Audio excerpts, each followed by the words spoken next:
Good evening children, how are you? कैसे हैं बच्चे आप? आगे चलते हैं आगे की और आगे का पाठ पढ़ने के लिए हिंदी का। तो पाठ का शीर्षक है नफे के चक्कर में।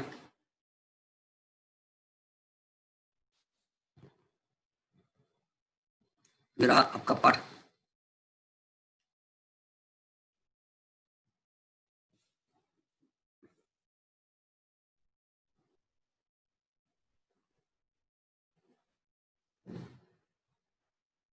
तो नफा मतलब क्या? नफा मतलब प्रॉफिट, प्रॉफिट मतलब गेन, लाभ करना।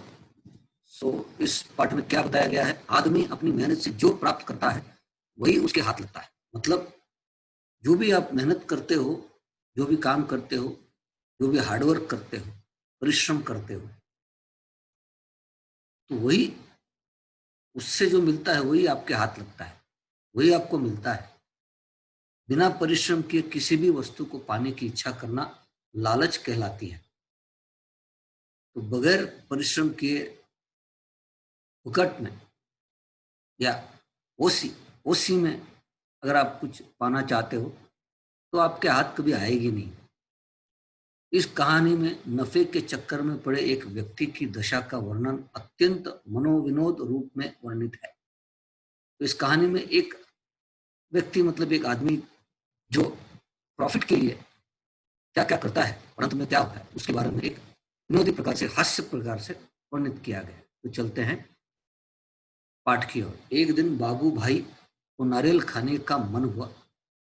उसके बारे में सोचते बाबू भाई ने अपने होठों को चटकारा, मतलब ऐसे, वाह क्या मीठा मीठा सा स्वाद हुआ। तो सोचने लगा, नारियल के बारे में सोचने लगा और कहने लगा अपने आप को, वाह कितना मीठा होता है नारियल, उसे खाना चाहिए, मन कर रहा है।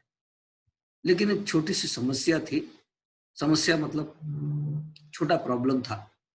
घर में तो एक भी नारियल नहीं था। तो घर में नारियल नहीं था जिससे वो फोड़कर खाए।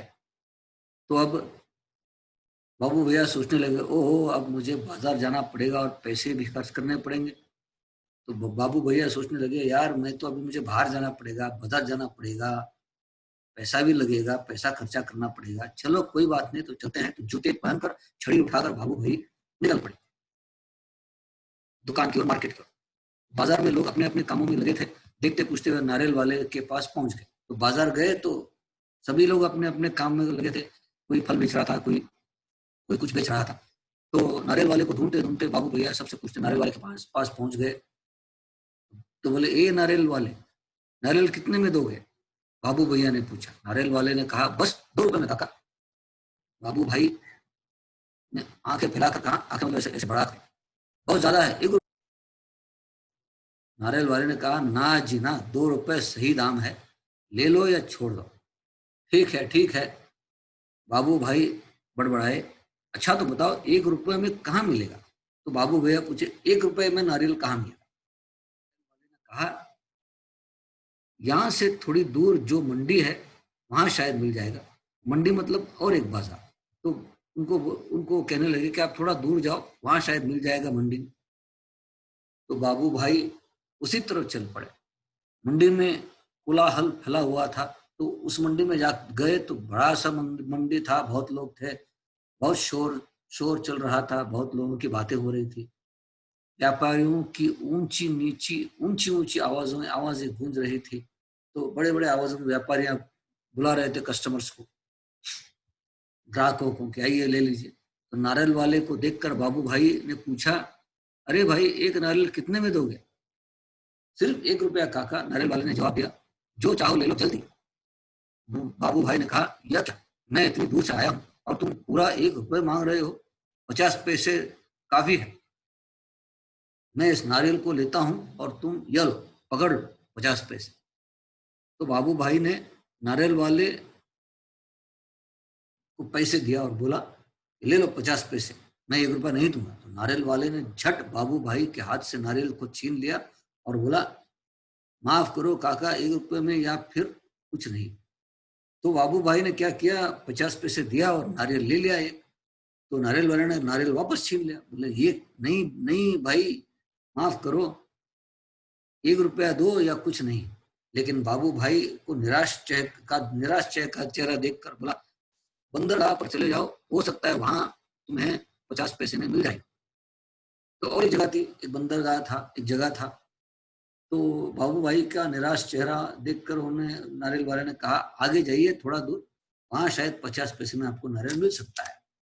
बाबू भाई अपनी छड़ी से टेक लगाकर सोचने लगे, मतलब छड़ी के सहारे खड़े रहे और बोले, आखिर 50 पैसे तो पूरे 50 पैसे हैं, वैसे भी मेरी टांगों में अभी अभी भी दम है। तो थोड़ा दूर चल के बाबू भाई थक गए थे, तो मगर सोचने लगे, चलो 50 पैसा है, क्यों ना वहां जाए, वहां चला जाए, वहां देखते हैं मिलता है नहीं मिलता है। पैरों को घसीटते हुए, मतलब धीरे धीरे चलते हुए बाबू भाई चलने लगे। सागर के किनारे एक नाव वाला बैठा था। तो वहां गए तो सागर के किनारे, सागर मतलब नदी, बड़ा सा ये नदी। तो उसके किनारे एक नाव वाला, मतलब एक बोट में बैठा था। उसके सामने 2-4 नारियल पड़े थे। अरे भाई, एक नारियल कितने में दोगे? बाबू भाई ने पूछा और कहा, ये तो काफी अच्छे दिखते हैं। तो काका, ये कोई पूछने वाली बात है, केवल 50 पैसे, नाव वाले ने कहा। 50 पैसे? बाबू भाई हक्के बक्के हो गए, क्या बात करते हो आप, 50 पैसे बहुत ज्यादा हो गए। इतनी दूर से पैदल आया हूँ, इतना थक गया हूँ, और तुम कहते हो 50 पैसे? मेरी मेहनत बेकार हो गई। ना भाई ना, 50 पैसे बहुत ज्यादा है, मैं तुम्हें 25 पैसे दूंगा, ये लो, रख लो। ऐसा कहते हुए बाबू भाई झुक कर नारियल उठाने ही वाले थे। पैसे देकर ना बाबू भाई नीचे झुके जा रहे, नारियल उठाने वाले थे। तब नाव वाले ने कहा, नीचे रख दो, मेरे साथ कोई सौदा वौदा नहीं, सस्ते में चाहिए, नारियल के बगीचे में चले जाओ, वहां ढेर सारे मिल जाएंगे, मनपसंद दाम। बोले, आपको इससे सस्ता चाहिए, 25 पैसे में चाहिए, तो आप एक काम कीजिए, आगे नारियल का बगीचा है, मतलब एक फार्म है, एक बड़ा सा जगह है, वहां नारियल उगता है, नारियल का पेड़ है, वहां आपको जो चाहिए ले लो, जितना चाहिए ले लो, मनपसंद दाम में मिल जाएगा, मतलब जितना कम मिलेगा उतना मिल जाएगा। बाबू भाई ने फिर अपने आप को समझाया, इतनी दूर तो आया हूँ, अब बगीचे तक जाने में हर्ज ही क्या है, चलो चल लेते हैं। बाबू भाई ने सोचा, चलो इतना दूर तो आया हूँ पैदल, थोड़ा आगे और जाके सस्ता मिलता है तो ले लेते हैं, क्यों नहीं।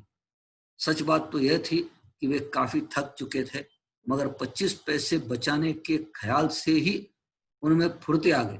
तो थक गए थे, मगर सोचे, हाँ 25 पैसा बच रहा है, तो क्यों ना चला जाए, चलो चलते हैं। तो जोर से चलने लगे, तो तेजी से चलने लगे।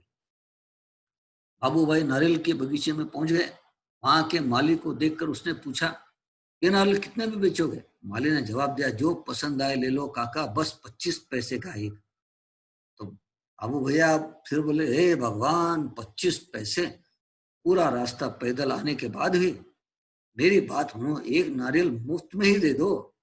हाँ देखो, मैं कितना थक गया हूँ। तो बाबू भाई उससे बोले, भैया इतना थक गया हूँ, बगैर पैसे का एक नारियल दे दो ना। तो बाबू भैया 25 पैसे भी बचाने की कोशिश कर रहा था, वो सोच रहा था कि फुकट में मिल जाए, मुफ्त में मिल जाए।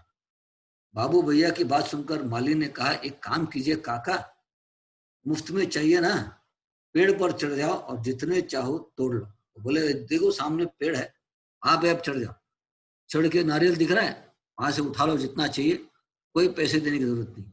बाबू भैया सोचे, सच, जितना चाहूं ले लूं?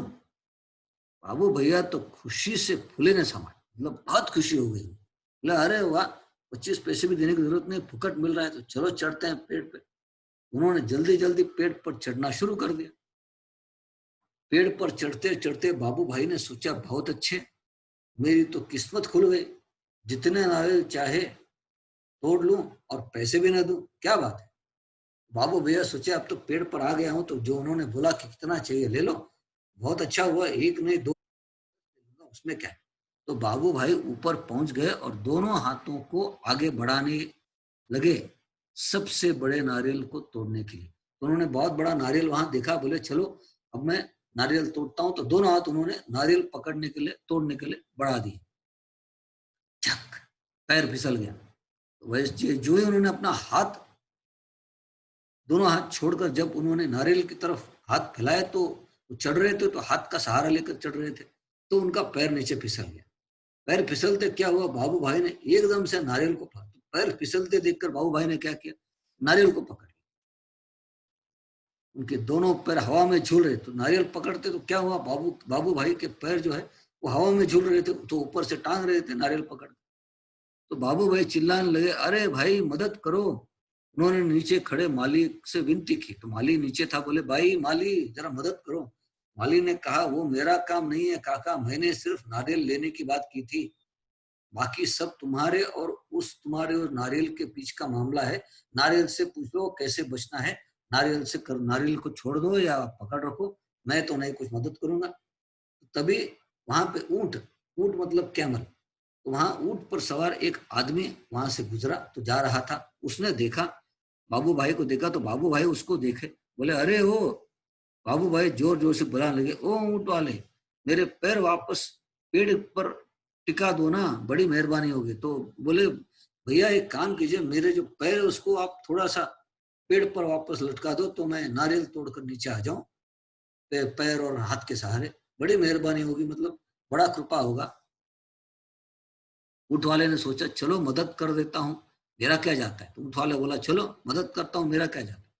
तो ऊंट के पीठ पर खड़े होकर उसने बाबू भाई के पैरों को पकड़ लिया। तो ऊंट तो बड़ा लंबा होता है, तो हाइट मिल जाता है। तो उसने ऊंट के पीठ मतलब उसका बैक, ऊंट का बैक, कैमल का बैक, उस पर अपना पैर रखा और बाबू भाई के पैर को पकड़ लिया। ठीक उसी समय ऊंट को हरे हरे पत्ते नजर आए।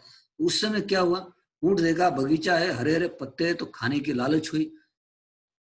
पत्ते खाने में के लालच में ऊंट ने गर्दन झुकाई और अपनी जगह से हट गए। तो ऊंट उस बगीचे के में जो हरे पत्ते थे वो खाने के लालच में आगे चल गया। आगे चला गया तो क्या हुआ, तो ऊंट का जो माली था, ऊंट का जो मालक था, वो अब हवा में टंग गया। बस वह आदमी ऊंट की पीठ से फिसल गया। अपनी जान बचाने के लिए उसने बाबू भाई के पैरों को कसकर पकड़ लिया। इतने में एक घुट तो ये रहा ऊंट वाला, तो ये रहा ऊंट, तो ऊंट वाला बाबू भैया के पैर को पकड़ रहा है, दोनों लटक रहे हैं, माली यहाँ देख रहा है। उस समय क्या हुआ, एक घुड़सवार मतलब जो घोड़ा चलाते हैं वो वहां है। घुड़सवार को देखकर बाबू भैया ने दुआएं दी, अरे मेरे भाई मुझे पेट पर वापस पहुंचा दो ना। तो बोले भैया मेरे पैर को पेड़ पर लटका दो प्लीज, मैं उसके सारे उतर जाऊंगा। 1 मिनट भी नहीं लगेगा, मैं घोड़े की पीठ पर चढ़कर इनकी मदद कर देता हूँ। यह सोचकर घुड़सवार घोड़े पर उठ खड़ा हुआ। तो उसने क्या किया, घुड़सवार ने अपने घोड़े पर खड़ा हुआ, बोले चलो इनकी मदद करते हैं। तो घोड़ा क्या देख रहा था, घास वहां दिखा उसको, तो घास के चक्कर में घोड़ा जरा आगे बढ़ा और छोड़ चला अपने मालिक को ऊंट वाले के पैरों से लड़कते हुए। तो घोड़ा भी भाग गया घास के चक्कर में। तो तीनों लटक रहे हैं, आप देखो 1 2 3, ये तो बाबू भाई, ये रहा ऊंट वाला और ये रहा घुड़सवार। तो ये घोड़ा छोड़कर चले गए। तो 1 2, अब तीनों के तीनों झूलते रहे नारियल के पेड़ से। तो अब क्या हुआ, अब सारे डर गए हैं, सारे अभी ऊपर देखे तो तभी सारा बाबू भाई के ऊपर है। उन्होंने अगर नारियल छोड़ दिया तो सारे गिर जाएंगे। तो बोले, तो घुड़सवार बोला काका काका कस के पकड़े रहना। हाँ, घुड़सवार ने पसीना पसीना होते हुए, हाँ, जब तक कोई बचाने वाले ना आए कहीं छोड़ने देना, मैं आपको 100 रुपए दूंगा। तो घुड़सवार बोला काका भैया आप नारियल को मत छोड़ना, जब तक कोई दूसरा नहीं आए तो आप वहीं खड़े रहना, क्योंकि अगर आप छोड़ दोगे तो मैं नीचे गिर जाऊंगा, आप पकड़ के रखोगे तो मैं आपको 100 रुपए दूंगा। इतने में ऊंट वाला बोला काका काका, अब ऊंट वाले के बारे में, मैं आपको 200 रुपए दूंगा लेकिन नारियल को छोड़ना नहीं। तो ऊंट वाले ने बोला वाह, मैं तो 200 रुपए दूंगा काका, छोड़ना नहीं आप नारियल। तो बाबू भैया सोचने लगे 100 और 200 मतलब बाप रे बाप 300 रुपए। बाबू भैया का सिर चकरा गया, वो घूमते बोले 300 रुपए मिल रहा है मुझे, इतना सारा पैसा। तो इतना खुशी हुआ बाबू भैया को, इतने खुशी हुए, तो खुशी से उन्होंने अपनी दोनों बाहें को फैलाया। तो खुशी से उन्होंने क्या किया, ऐसा कर लिया, बोले ओ, और जैसे उन्होंने हाथ छोड़ा तो अब, और नारियल गया हाथ से छूट। जैसे उन्होंने बाहें फैलाई तो नारियल छूट गए, आराम से तीनों जमीन पर गिरे। बाबू भाई अपने आप को संभाल ही रहे थे कि एक बहुत बड़ा नारियल उनके सिर पर आ फूटा। तो जब वो छोड़े तो नारियल भी निकल गया वहां से, और जब तीनों गिरे तो बाबू भैया के सर पर फटाक से नारियल आके गिरे। ये रहा एक विनोदी कथा सब। ठीक है, तो इससे आज का पाठ खत्म होता है बच्चों। और आज आपको कंपोजिशन क्या दिया जाए, आप एक काम करना, आप बंगलोर बंगलोर शहर के बारे में एक कंपोजिशन निकला, लिखना बेंगलोर। ओके, चलो, thank you, see you, good night.